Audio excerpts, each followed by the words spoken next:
600,000 Venezuelans that were given temporary protected status are now facing deportation as early as this April.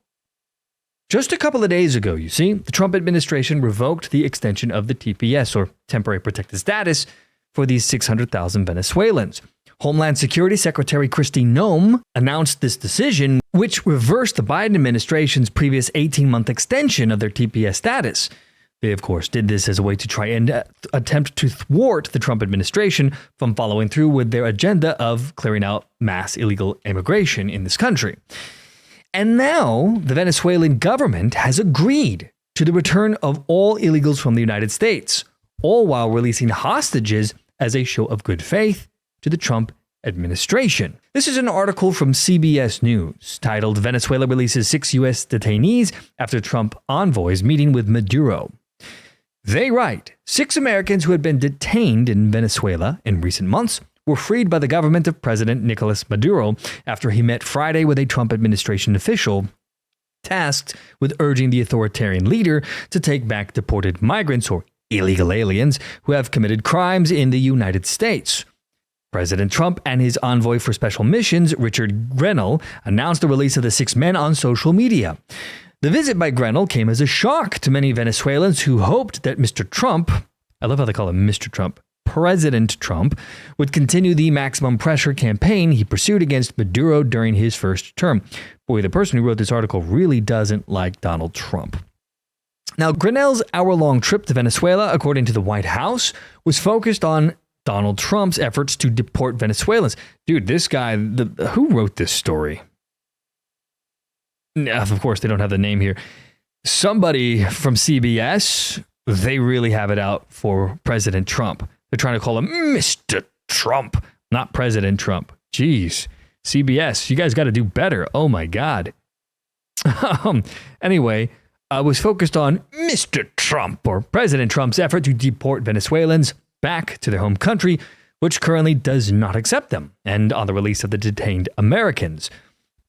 Grenell posted on X saying we are wheels up and headed home with the 6 American citizens. And he wrote they just spoke to @real Donald Trump and they couldn't stop thanking him. The meeting in Venezuela's capital took place less than a month after Maduro was sworn in for a third 6-year term, despite credible evidence that he lost last year's election. The U.S. government, along with several other Western nations, does not recognize Maduro's claim to victory and instead points to tally sheets collected by the opposition coalition showing that its candidate, Edmundo Gonzalez, won by more than a 2-1 margin. The Venezuelan state television aired footage of Grenell and Maduro speaking in the Miraflores Palace and said the meeting had been requested by the U.S. government.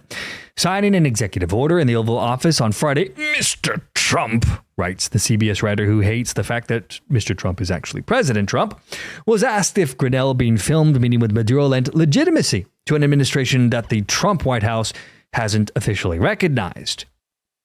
Trump responded to this saying, "No, we want to do something with Venezuela. I've been a very big opponent of Venezuela and Maduro. They've treated us not so good, but they've treated, more importantly, the Venezuelan people very badly." Mr. Trump, or President Trump, added that Grenell is meeting with a lot of people, but we're for the people of Venezuela. Some Republicans criticized the visit, writes the CBS writer here. Elliot Abrams, for example, said this is terrible timing. This Elliot Abrams served as a special envoy to Venezuela and Iran during the first Trump administration. He said, a meeting with Maduro will be used by him to legitimize his rule and show that the Americans recognize him as president. If the purpose is to deliver a tough message about migration issues, the president could have done that himself. There was no need to send someone to Caracas. But is he right? You see, this move by the Donald Trump administration and his team is extremely important for them, as they are attempting to gear up for what appears to be true mass deportation of all illegal aliens in the U.S. If the Trump administration truly plans to deport northwards of 22 million people in the U.S., they will need every advantage that they can get. And Donald Trump took advantage of this good news by writing about it on Truth Social.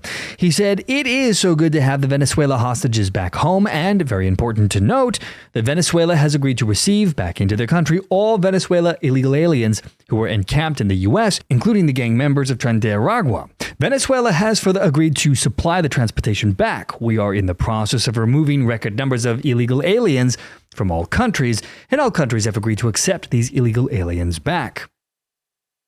Furthermore, record numbers of criminals are being removed from our country, and the border numbers are the strongest they have been since the first term of the Trump administration. The Trump administration is making it clear to the rest of the world that they are deadly serious about removing the illegal aliens in this country to end this crisis.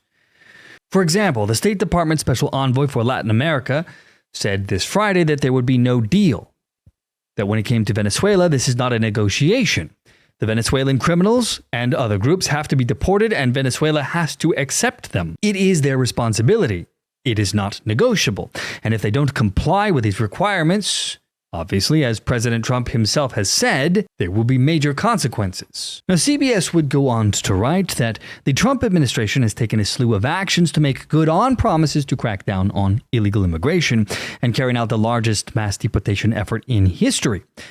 These measures include the revocation earlier this week of a Biden administration decision that would have protected roughly 600,000 people from Venezuela from deportation, putting some at risk of being removed from the country in about 2 months. White House Press Secretary Caroline Leavitt told reporters that Mr. Trump, God, this guy really has it out for him, that President Trump, thank you very much, CBS News, had instructed Grinnell to identify a place and ensure that repatriation flights carrying Venezuelans land in Venezuela.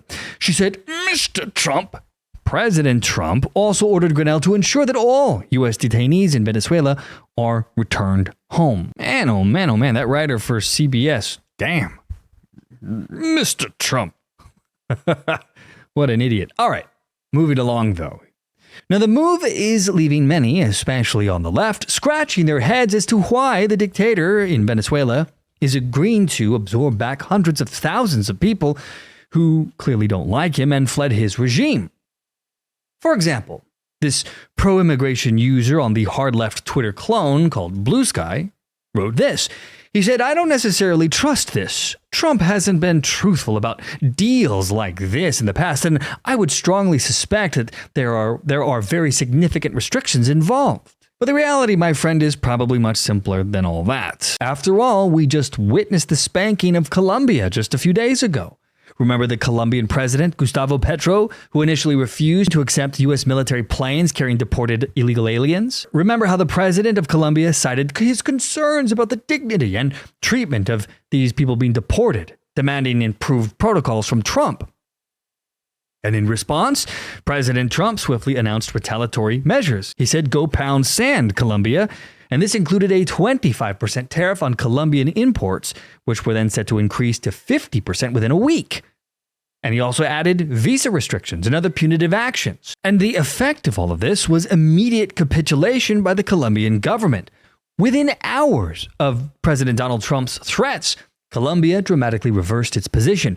Not only did they agree to all of Trump's conditions, including the unrestricted acceptance of deported illegal aliens on U.S. military aircraft, but the president offered his own presidential plane to help Donald Trump return the Colombian citizens back from whence they came. The Colombian incident likely influenced Venezuela's decision to comply with Trump's demands regarding the repatriation of its own citizens. The fact that Colombia just said, okay, we're done, we surrender, served as a warning to all other Latin American countries about the potential consequences of defying President Trump's immigration policies. He means business, and he let the world know. And the U.S. has vast economic leverage. The threat of tariffs and sanctions, as seen in Colombia, may have also influenced Venezuela's decision to just cooperate here rather than dealing with Donald Trump coming after them.